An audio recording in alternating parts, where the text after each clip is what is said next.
Good evening. Good evening. Hello. What a beautiful, snowy, picturesque scene you've been looking at. Fantastic stuff, isn't it? Yes, it's a webcam that we're looking at tonight. We'll be talking to Kate MacRae. It's one of hers, Wildlife Kate's. A snowy scene there. It's meant to be the red fox camera, so hopefully there's some red foxes going around. Still could be. I think we'll keep our eyes peeled on that, of course.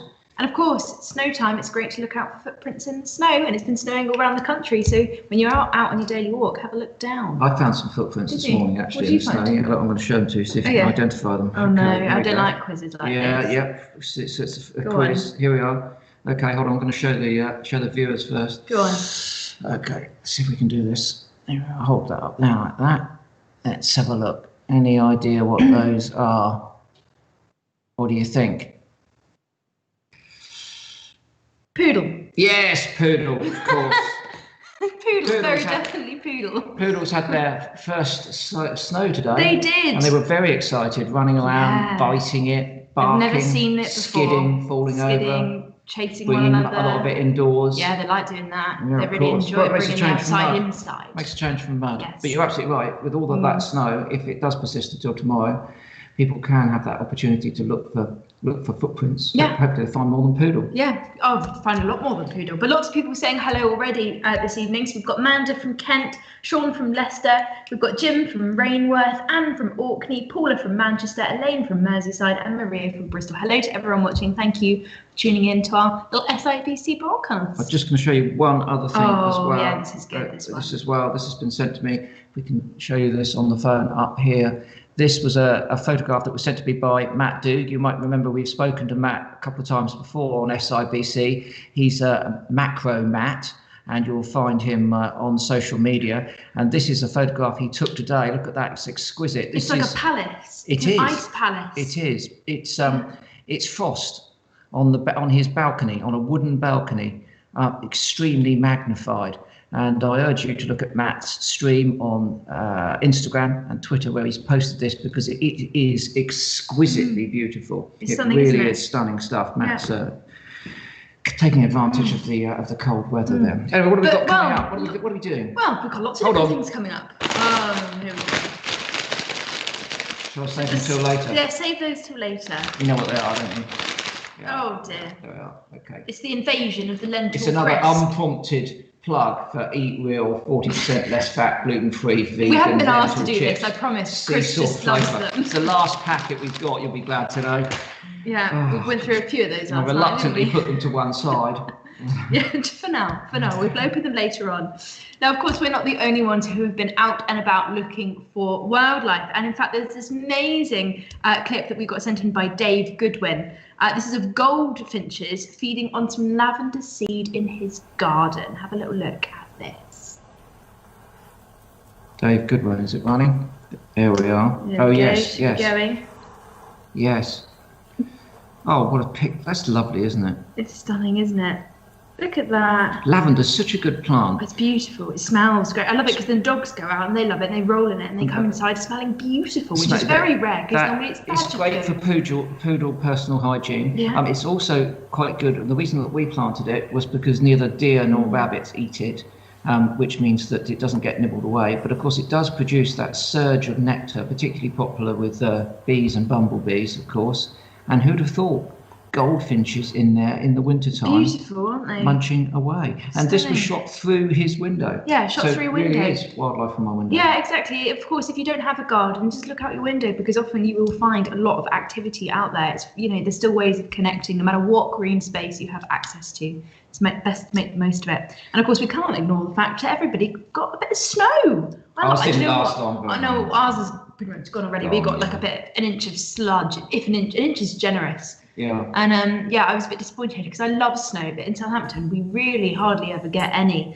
But Kate, of course, our wonderful Kate did get some, and this is what she had out of her window this morning. Look at that. Look, it's like a snowy winterland. Oh. And Kate's not too far away from us either, is she? And she's got lots of snow. The thing is, Beast, we're in this double river floodplain. We've got the Itchen and the Test. So we're very sheltered. quite low level. I And if know. it snows anywhere around here, it's up on the hills. It's just not quite cold enough. It never gets quite cold enough in Southampton and the New Forest. Disappointing for me because I love snow. I really do. I enjoy it.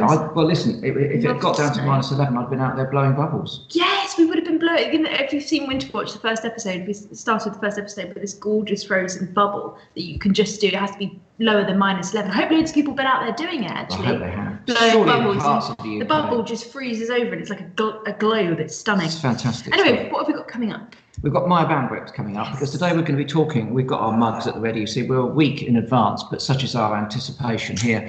We've got our big garden birdwatch mugs poised ready for next weekend. Megan and I will be doing the big garden birdwatch course, the RSPB Citizen Science Scheme. Last year, no less than 500,000 people took part, and over many years they've generated a lot of really good data. So Maya's going to be talking to us a bit about that, of course. Yeah, and live. Live today? Live today. Yeah, okay. Live today. We've got Kate MacRae coming up any minute now. Yes. But when we get past the quiz, and you're doing the quiz for a change. I'm going to do the quiz. I'm very excited. I'm a bit worried about this. So, Chris had a bit of a late night last night. That's an understatement. A very late night last night. He was practicing. And an early morning this morning. Practicing your guitar. You were walking the dogs early this morning. A cocktail or two consumed, and so he found himself napping this afternoon, having a nap. And of course, about an hour. Ish. Ish. Well, I was reading a really interesting book, which kept me awake longer than I wanted to be kept awake. All right. Anyway, yeah, go on. But what it meant was that, of course, it was up to me to find the quiz object. Now, I always get told off for rooting in Chris's wildlife draws because he'll always accuse me of not putting things in the right place or sometimes just taking stuff, which never happens. I never take anything. Yeah. I never mix anything up. Yeah. I know I don't, but I had great pleasure because there was no alternative. I wouldn't go wake him up. Obviously, he's quite tired. So I got the joy of looking through it. And there's lots of boxes stacked up. And I decided to go, obviously, for the one on the bottom because that's where all the good stuff's going to be, isn't it? Yeah. So it's all going to be. And I came across, I'm going to have to hide the answer, this little envelope here. And I'm going to read to you what it says on the outside. Chris, enclosed is half of a centre of a toe and a claw of a X, which I amputated on the 5th of March 2010. One for your collection of nature's weird items from Roger. Okay. So I thought a bit of a toe would be a great addition to our quiz. So the question for our quiz today, whose toe? Whose toe and toenail? Whose toe and toenail does this belong to? Look at that. That's a pretty precious toe. That's a cool toe, isn't it? Hey, don't you wish that was yours? No, it'd be pretty hard to kind of do a bit of a pedicure, wouldn't it? Oh, look at that. Do you know what? You know, last week we had the lapwing crest. Oh, yeah. And I was kind of sort of, I don't know, being mildly smug about the fact that I thought it might be one of the only lapwing crest in a matchbox anywhere in the UK. Oh, this is very definitely the only toe and claw of this organism in an envelope in the UK. I'm sure of it. Surely. Well, that's a challenge. That's been amputated, You've thrown from it an out injured there now, bird. because if anyone can identify, should we give them a couple of clues? Go on, you go. Okay, so the toe itself is quite long, as you can see. That's only half of it. So it would have had a much longer toe. The toe would have been about so big. Would have had so extra. It's a bird with long toes. It's a bird with long toes. Long toes, and this time of year is often the best time of year to see them.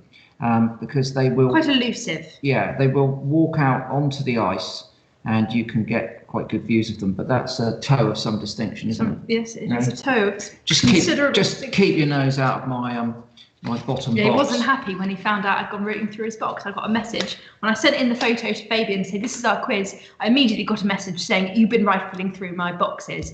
I said, "Yes, I have," and then he wasn't very happy.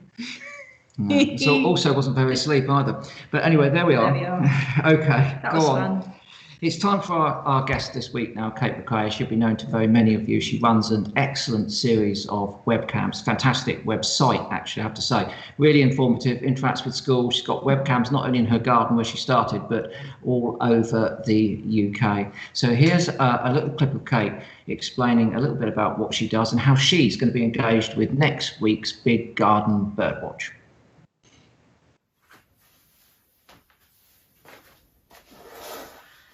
How often do you do this in lockdown? I'll just make a cup of tea. The routine of putting the kettle on, making a cup of tea and having a biscuit can give you a sort of calming effect and possibly take you away from some of the stresses you may be experiencing.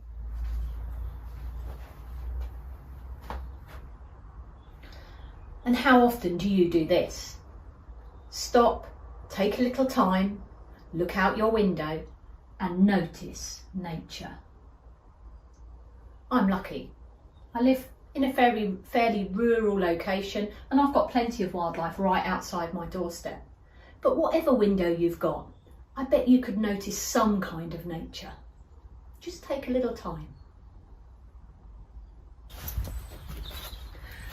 Being connected to nature is what keeps me happy. Remember that kettle? It had a power cable that plugged in to the mains. It gave it its energy in order to function. Watching the birds and feeding the birds is a bit like that for me. I'll come and show you what I mean. I have bird feeders everywhere. There's one here, right outside my front door. This feeding platform's halfway up my garden. You can watch this on my live stream. Of course, I have a bird table. And here's 4 more. They're everywhere. And here from this window feeder. Hello, Blue Tip. I even watch the birds from my desk.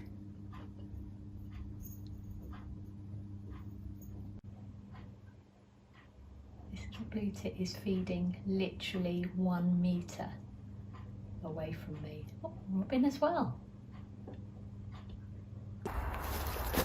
This daily contact with nature and noticing it, such as the birds visiting, or anything in fact to do with nature. It could be a simple leaf or a frosty morning. All of those things can make you feel better. But for me, it's definitely the birds. Bird feeding doesn't need to be complicated. You could just put a little dish with a few scraps out and a bowl of water and watch them from your kitchen window. Or you could get like me and have bird feeders everywhere. It's a bit addictive, but whatever you do, the birds will just bring you so much pleasure.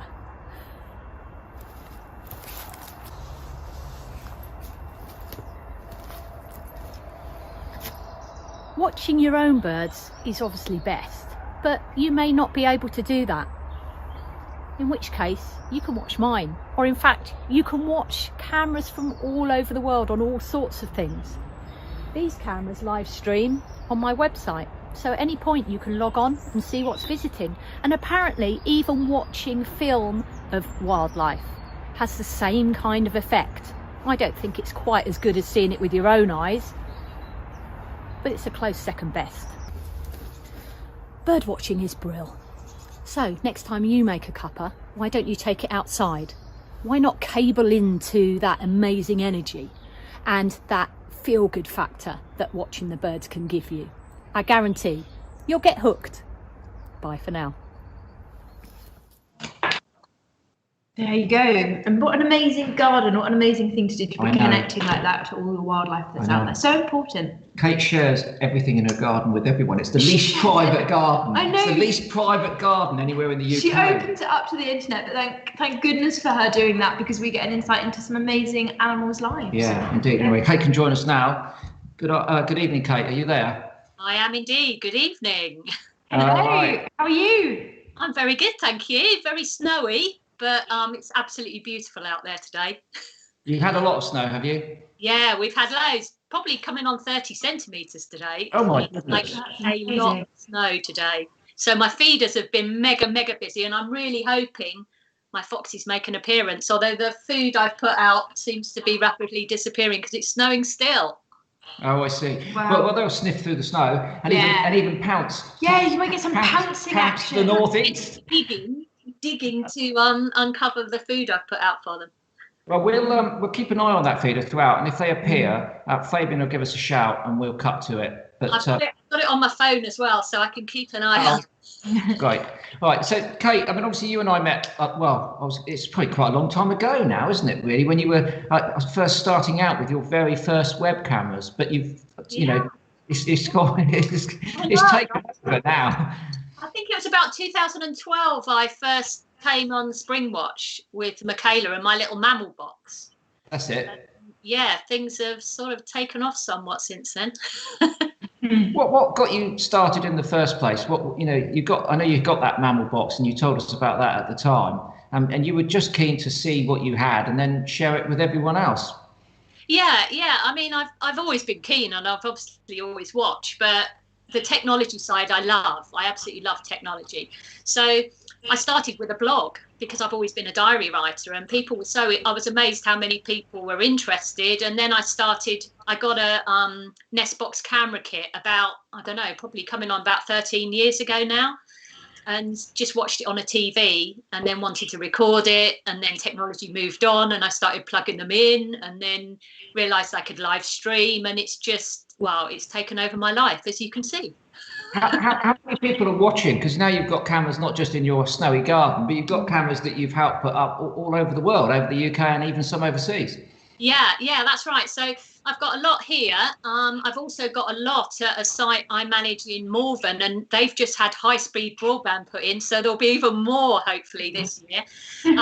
And then I've set a couple up in Scotland, one at Agus and one up at a friend's property up on the Black Isle, just north of Inverness. And then this time last year, big January last year, I went to Ecuador. And I set a camera up on there, and I had no idea what was going to come, or whether the camera would keep working in all those wet conditions. And I tell you, it is incredible. I just love it. So that's we're looking at some of it now. It's a colourful array of species you've got there. We've got all of those tanagers and hummingbirds coming in. That's amazing. Yeah, it's just been a fabulous webcam, and for me, they're species I'd never even heard of. I had no idea. I couldn't ID any. So in a way, it's been really good for me because it's given me an idea of what it's like, people coming new to birding. Because you get people like us, we get used to being able to ID all the sort of British birds we're likely to see. But when you start looking at a camera like this and nothing you see, you know what it is. It's been really good for me because I'm starting to learn to ID all those, just as the same way that people use my webcams to learn to ID the British birds that they're going to get in their garden. And how many people, Kate, do you get coming to your webcams? Because I mean, I know I look at them all the time. You must get so many people. Yeah, it varies. I think what amazes me is that people from all over the world look at them.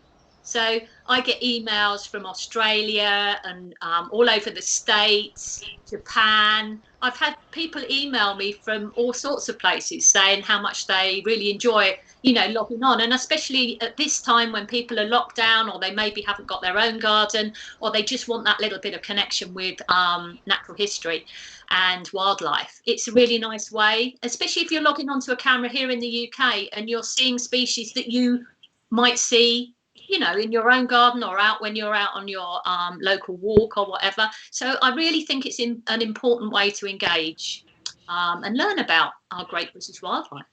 Yeah, it's really important from the perspective of our mental health right now as well, to be kind of looking at these cameras. I mean, even just looking at this through a screen is now proven to boost our mood, which is fantastic, really.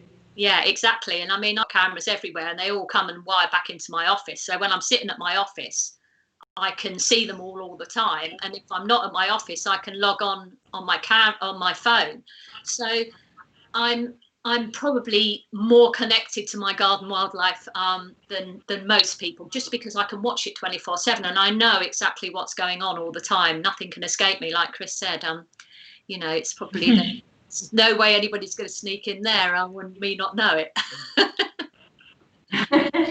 And what about the technology, Kate? You mentioned obviously it's come on there, and you do all of the wiring and all of the maintenance and everything yourself. That's got to be pretty much a full-time job as well as everything else. Yeah, my life is pretty much dominated by cameras. Some of the real technical wiring I have installed professionally because I couldn't do that. But I install all the cameras here now. Now I've got the infrastructure, I can install all the cameras, and most of them are sort of high-end CCTV cameras now. So they plug into like my router. and then they all cable back into my computer, so I can see all my different cameras all over, well, my garden and the UK, and I can log into the ones I manage in the 7 acre site in Malvern as well. And so, you know, I can see everything, and I've learned literally from the ground upwards. I've got no technical training in this. It's just the need to know and the want to be able to do it and share it. And it's not too bad now, and the technology is moving on so quickly that it's accessible to most now. Yeah. What would you say to someone then who maybe, you know, has got a bird box, or they've got a really active feeder and they wanted to put kind of a camera up there? Because you don't have to get really kind of these fancy state-of-the-art cameras, do you? You can get kind of ones that are, you know, whether that's you get a trail cam or a different type. I mean, it's a fantastic insight. So what would you suggest for someone wanting to get a bit more of an up-close and personal view of one of their birds? Well, I mean, there's so much you can do now, from just using your phone to using, like I do, the CCTV type ones, to using ones that just plug straight back into your TV. Or I'm working on a really exciting project at the moment of a little camera called the Birdsey Cam that hopefully will be available to buy in the spring. And that's another little what we call an IP camera. So it uses a network cable and picks up your Wi-Fi. And then that, you can just get the little app and then you can see your camera straight away. But the amazing thing about it is that it also IDs the birds. So it's using artificial intelligence, which just blows my mind. And one of my live cameras is actually live streaming with the AI working. So you'll see a little pink line, and every time a bird lands on my bird table, you'll see a little pink square go around the bird, and that's showing how the artificial intelligence is been taught to look for the shape of a bird, ID that there's a bird there, and then through lots of, you know, sort of training, that AI gets to recognise, for example, a blue tit from any angle it appears. And then this little camera then records each time it visits, saves it onto the iCloud, so I can go back and just scroll through and see everything that's arrived, and species-wise. And it's just blowing my mind, that technology. So I've been, you know, really enjoying working with this project. And that was a little Kickstarter project with a company, some guys in Vienna who are doing an amazing job with this bit of technology. And hopefully it'll be available in the spring. Yeah, you were very kindly, you sent me a couple of the cameras, and now that we've recently moved house, I didn't want to set them up at the previous place, but I've been getting some technical advice from the Spring Watch team, actually, or the Winter Watch team. Yeah, and so they've told me basically how I can make that work. I'm not quite so, perhaps, technically gifted as you are when it comes to setting up all those things. Well, because we're spoiled. We've got, you know, Nigel and Joe and Ian that do all of that for us. They're a part of the Winter Watch team that are responsible for all the live cameras, and they kind of go out, and it's their kind of job, I guess, to film all that wildlife live. They talk about BNCs and it's all very Ethernets and all of those sorts of stuff. Bits of wires. And there's wires everywhere. Anyway, they told me how to do it, so we're going to get those up soon, and obviously I'll feed back to you. And we just put up a buzzard feeding station in the garden, so I've got probably the world's tallest bird table. It's honestly it's huge. So it's on a pole which then sort of cantilevers down like that, so that the actual feeding station itself comes down. I've just bought some heavy duty crocodile clips, which I'm going to clip meat roadkill that I find on there, and then you pull it back up and it goes back up. It's about 25 feet up, and this will obviously keep the food away from the dogs and any other animals that would otherwise be stealing it if it was anywhere near the ground. And so I can't wait to do that. And I'm going to put one of your Birdsey cameras on the buzzard feeder. That's my plan. That would be incredible. I'm very jealous, Chris, because I have got a few plans for a sort of raptor type feeder station here, because I've got tawnies as well that I've seen coming down. So I'm hoping you might get some other stuff on there as well. That would be really exciting. Well, we'd like you to have tawnies because they're very vocal around the house at the moment. And I put up 4 nest boxes I got from Raptor Aid, which was a bit wobbly at the top of the ladder. It was very wobbly at the top of the ladder. But they're up, and the birds are still in the garden. I have no idea. I've been out with my thermal camera trying to see if they're spending any time near the boxes, but I can't discern that at this point in time. But of course, they'll make up their mind in the next month, and with any luck, they'll be in those boxes. And then they would be coming to that at night, which would be fantastic. And have buzzards in the day. tawny owls in at night. Well, if I get to live stream my cameras from YouView, I've got a wonderful tawny box with 3 cameras, and she's looking in at the moment. She's bred there for the last 3 years, so I'm hoping I'm going to be able to live stream that one, which will be fabulous if I can. That would be lovely. That'd be great. Well, just to wrap up, Kate, next week's Big Garden Bird Watch, as you were saying in your little clip that we showed at the beginning there, keen participant, of course. People could do their Big Garden Bird Watch by looking at your feed. Yeah, they could. Yeah. And I noticed one thing we saw on there when we were looking through that you get bullfinches coming to your feeders. I do, but I've only seen them twice, I think, this year. Sadly, I was hoping they would reappear.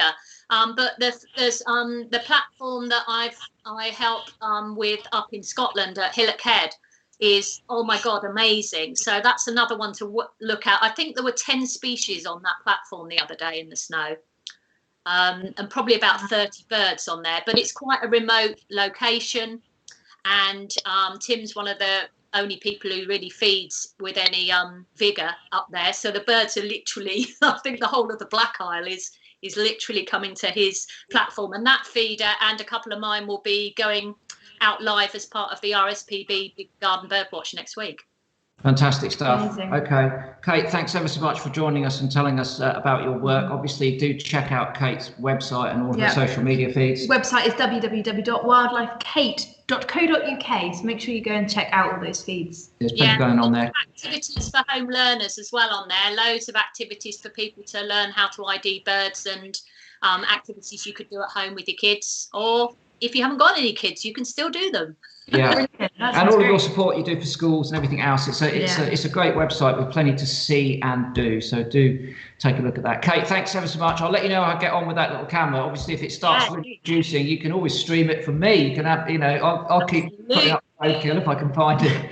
And you never know, you might be able to have buzzards from the New Forest. That would be wonderful. Thank you very much. Lovely. Right. Thank you, Kate. Lovely to see you. Cheers, Kate.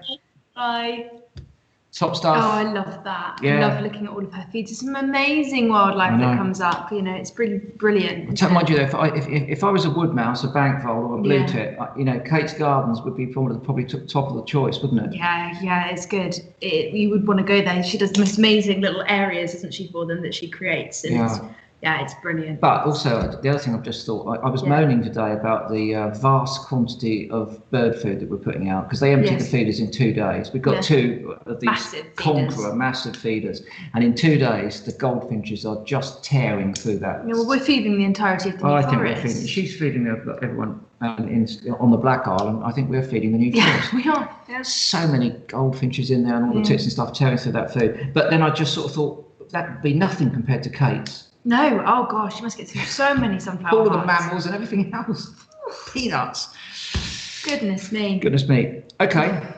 Now we keep mentioning that next week we'll be mug in hand for doing the Big Garden Bird Watch. Megan and I, we're going to be on Saturday, aren't we, doing a live stream here? We're going to be live with the RSPB doing a Big Garden Bird Watch live stream, and we'll be doing it, taking part ourselves, of course, and talking about what we're seeing and all the amazing birds that are out there that you can hopefully join in with too. Great project. But to tell you a bit more about how to do it and how to get involved, we've got Maya Bambrick now. Maya's done some things for us before as well. Yeah, she's a fantastic young broadcaster. She is, she's a fantastic naturalist, fantastic conservationist, and I have to say congratulations to Maya, because recently she was appointed as ambassador for Birds on the Brink, which is amazing, isn't it? So here is Maya to tell us a little bit more about our Big Garden Bird Watch. Hi everyone, my name's Maya and I'm an 18-year-old wildlife photographer, birder and all-round nature lover. I'm here to tell you about an exciting survey you can take part in next weekend, which is the 29th to the 31st of January. Of course, it's the Big Garden Bird Watch run by the RSPB. All you need to do is count the birds in your garden. It's a great survey to take part in, as it helps us monitor UK garden bird populations. And it's a real good idea to tell your friends and family about it, especially during these hard times where we all need nature. You can take part in your garden, or even from your window or balcony. Why not make your very own bird feeder like I am? You can hang it up especially for this weekend. Get some sunflower hearts, lard, raisins and a dry bird food mix. Place a hole at the bottom of some cupcake cases and then thread through a piece of knotted string. Then simply mix the dry ingredients together. Melt down some lard and add this to the dry ingredients. Pop these in the fridge for a few hours and there you have some brilliant bird feeders. So all you need to do is pick an hour between the 29th and the 31st of January. Pick your location, whether it be from your window, from your balcony or from your garden, and count the birds you see. But remember, don't count the birds in flight and only count the highest number of individuals of a species you see. This avoids double counting.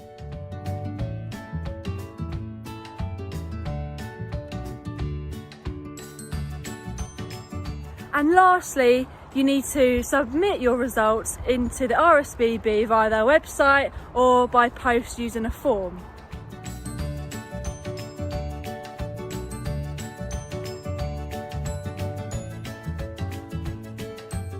So that's all from me. I hope you enjoyed my video and I wish you all a great big garden bird watch.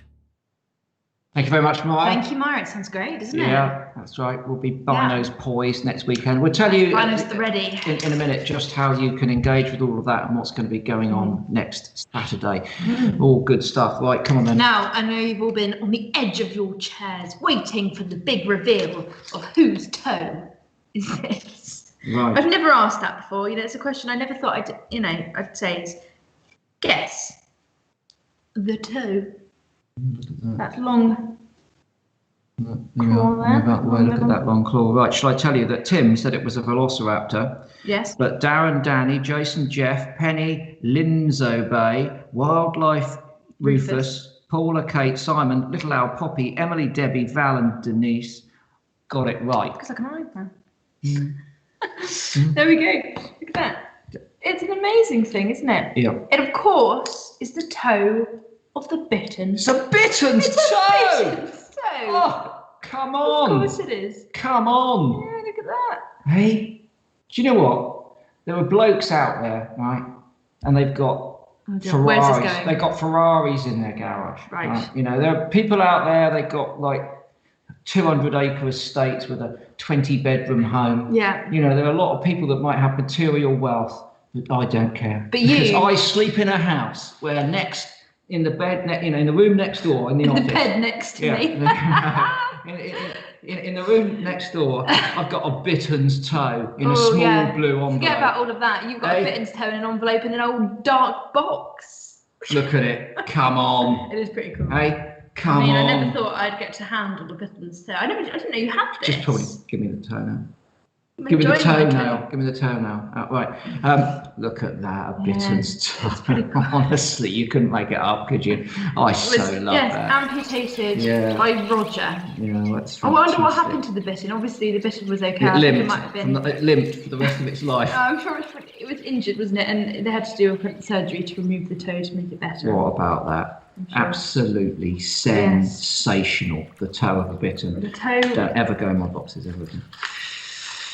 All right. Well, on that note, I think it's time we said some happy birthdays. So we've got Leela Robinson, happy birthday for the 26th.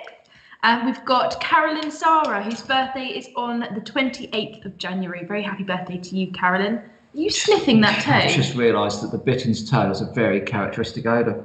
Has it? Oh, it certainly has. Have a little whifter. Oh. Must have that's a privilege, isn't it? That's extraordinary. Of a Sunday evening, you can sit down. It smells very musty. You can sit down in anticipation of 40% gluten-free vegan lentil chips with sea salt flavour, and a musty toe. And you can sniff the musty toe of a bittern. God, I'm a lucky bloke. You are a lucky bloke. No, all right. I'm a very lucky bloke. Good. Yes. Well.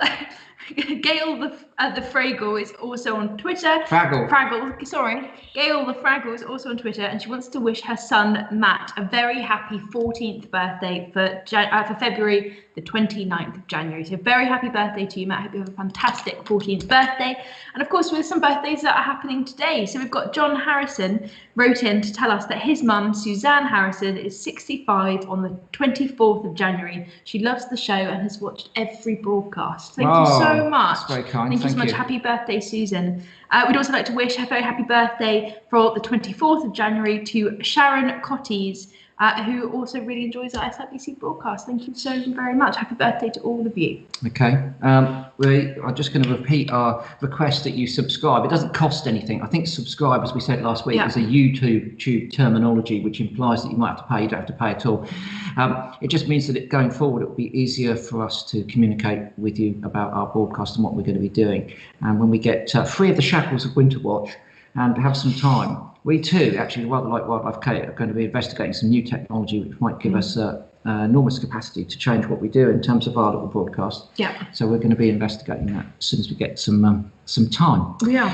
Now, of course, Lindsay Chapman is, absolutely one of our heroes. Where's Linz? Well, she's not here today, but she will be here very soon, I'm very pleased to say. So she'll be catching up with us and talking to us about all of the photos and videos that you send in. Please do continue to send us in photos and videos on our Facebook chat and Twitter and everything else. Tag us in them because we'd love to see it. And Lindsay, of course, is across all of that most of the time. So she'll be back to tell us a little bit about that. But if you are missing her, like we are, then I really suggest that you go on to Pick of the Week on BBC Radio 4, which she transmits and presents, doesn't she? Which is fantastic. It does indeed. So you can go on to www.bbc.co.uk/M00M9R. I think if you just type in Pick of the Week, BBC Radio 4. Probably find it. Yeah, you'll find it there. So people at home writing down their biros, right, hovering over their radio times whilst you're speeding through / whatever it is. What are you on, honestly? Okay, look, I'm going to wrap this up now so I can get into my lentil chips and feel even more smug about my bitten toe. So next week we'll be back with Winter Watch, of course, we ought to say, starting on Tuesday. We've got a great week of stuff coming up, haven't we? It's going to be so good. You're doing your stuff. You're doing all the reputations, aren't you? I'm really excited because this week we're showing some 4 films that I've been busy making along with the team, and it's been a real great pleasure in making them because they're about animals that don't have the best reputation. But we want to challenge that a little bit because they deserve a little bit more love than they get. So it's going to be some amazing science, some interesting facts. And I get to go out in the dark, I get to go in the water, I get to go and do all this stuff to go and get up close to them. So it's I hope you enjoy it. And we're back on Tuesday at 8 o'clock on BBC Two. We are indeed. And this week as well, we can concentrate a lot more on our starlings under At Risk with Peer. We've been trying to save those for week 2. Lots of activity there. So we'll be unpacking all of that, understanding what the starlings are doing throughout the course maybe even some wildlife in the snow. Might be, after this weekend, might get some good snowy because the cameras are still up in Scotland, and I bet they've had some then. Yeah. Kate's got 30 centimetres. So we'll be back next Saturday. We'll be doing our bit, and the Big Garden Bird Watch is taking place. That's on the 29th to the 31st. There's plenty of opportunities for you to do that. The RSPB is going digital this year with loads of live feeders. Kate mentioned that a couple of hers will be on. Yeah. And there'll be plenty of others too. Lots of live action. Yeah. To encourage people to look out of their own windows and take part. And we'll be streaming 9 till 4 on the RSPB YouTube channel. So do check that out next weekend, the RSPB's YouTube channel. Quite keen to build that up and get as many people looking at that. It's a really good channel, and we'll be there at 10 a.m. on Saturday morning for our bit of the Big Garden Bird Watch. We certainly will. And we'll be back again on Sunday for another one of these. And and we are, But we're thinking about, obviously, as we move into spring, at the moment, look, we're in the kitchen. Yeah, it's dark outside. There's not much to see. So as we move forward and it gets a bit brighter and lighter, which we're all very much looking forward to, we will be thinking about changing the time of SIBC back to the morning. But of course, we'll keep you posted. And that's why it's a great reason to subscribe, because then it's easier for us to tell you when we're changing times. I want to get out of this kitchen. I've been in the kitchen a lot. It's all right if you want to dive into the cupboard and pull out some lentil chips. There's a convenience there, of course, but aside from that, I'd much rather be doing it outside. I've got to say. So we'll be letting you know about those sort of changes. Keep you posted. There we are. We're going to leave you with Kate MacRae's Ecuadorian camera. There's some action going on there apparently. So we hope you enjoy, and we will see you for Winter Watch on Tuesday at 8 p.m. See you then. Bye. Bye bye.